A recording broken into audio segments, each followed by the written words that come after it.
Hello everyone, welcome back to Glorious English Coaching by Anshula. This is part 2 of must and must have. We are going to have a practice session today. This exercise is to fill in the blank with must or must have and then the correct verbs form. तो यहाँ पर हमें blanks को fill करना है must या फिर must have से और उसके बाद correct verb का form यूज़ करना है. तो एक बार हम रिवाइज़ कर लेते हैं. मस्ट यानी कि चाहिए, जहाँ पर हम प्रेशर या स्ट्रेस देकर बोलें. Must have is used in past. Must have का यूज़ हम पास्ट में करते हैं यानी कि चाहिए था, अगेन जहाँ पर हम प्रेशर दे के बोलते हैं. First sentence, he speaks French fluently, he dash in France. वह फ्रेंच बहुत अच्छा बोलता है, वह फ्रांस में रहा होगा. तो यहाँ पर हम असम्पशन दे रहे हैं, इस केस में भी हम मस्ट या मस्ट हैव का यूज़ करेंगे. अब ये पास्ट है यानी कि कोई फ्रेंच बोलता है तो फ्रांस में रहा होगा, तो पास्ट रहेगा यानी कि must have and we use verbs third form after must have. So the correct answer will be must have lived.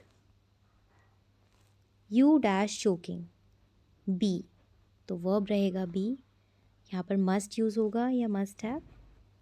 आप मजाक कर रहे होंगे, you must be joking, B as it is use रहेगा यहाँ पर, you must be joking. Next, she didn't attend the class, उसने class attend नहीं की, वह बीमार रही होगी. शी मस्ट और मस्ट हैव पास्ट है इसलिए यहाँ पर हम मस्ट हैव का यूज़ करेंगे. और बी का third form B was and been, she must have been unwell, वह बीमार रही होगी. वी डैश सच प्रॉब्लम्स, हमें ऐसी प्रॉब्लम्स को इग्नोर करना चाहिए. प्रेजेंट में ही रहेगा वी मस्ट और मस्ट के बाद हम वर्ब का फर्स्ट फॉर्म यूज़ करेंगे. वी मस्ट नॉट इग्नोर, हमें ऐसी प्रॉब्लम्स को इग्नोर नहीं करना चाहिए.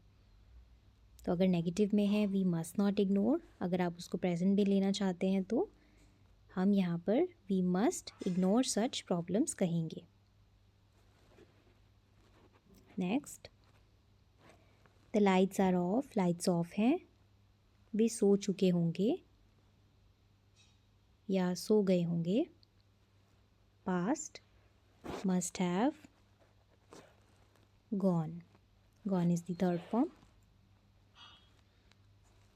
नेक्स्ट, ही लुक्स एग्जॉस्टेड, वह बहुत थका हुआ लग रहा है. ही मस्ट और must have dash all night, तो उसने पिछली रात बहुत काम किया होगा. Must have and then verbs third form, he must have worked all night. The door is locked, someone dash it, door locked है यानी कि किसी ने लॉक किया होगा. Past, must have and then verbs third form, तो correct option क्या रहेगा, must have locked. She knows the answer, उसे आंसर पता है. She dash the chapter well, उसने चैप्टर को अच्छे से पढ़ा होगा. Must have and then studied, third form, must have studied the chapter well. Now this is MCQ exercise. We have to choose the correct option.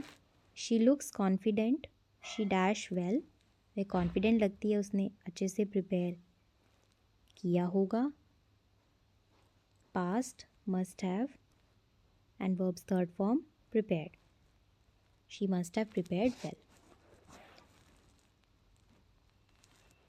B option is the correct one. Next, you dash food like this, waste, तुम्हें इस तरीके से waste नहीं करना चाहिए, तो ये present में ही हम रखेंगे इसको. यू मस्ट नॉट, यहाँ पर वर्ब का फॉर्म मिसिंग है, so we will use here first form, that means west, that means C option is correct.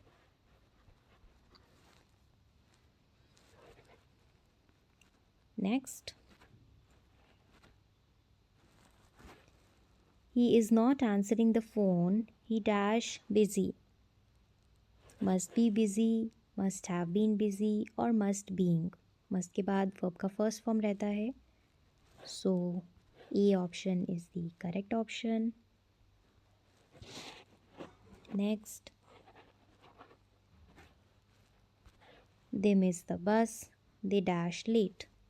उनकी बस मिस हो गई. वे लेट हो गए होंगे.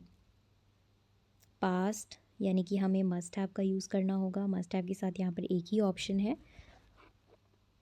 तो ये करेक्ट रहेगा. Moreover verb's third form has been used. That means B option is the correct option.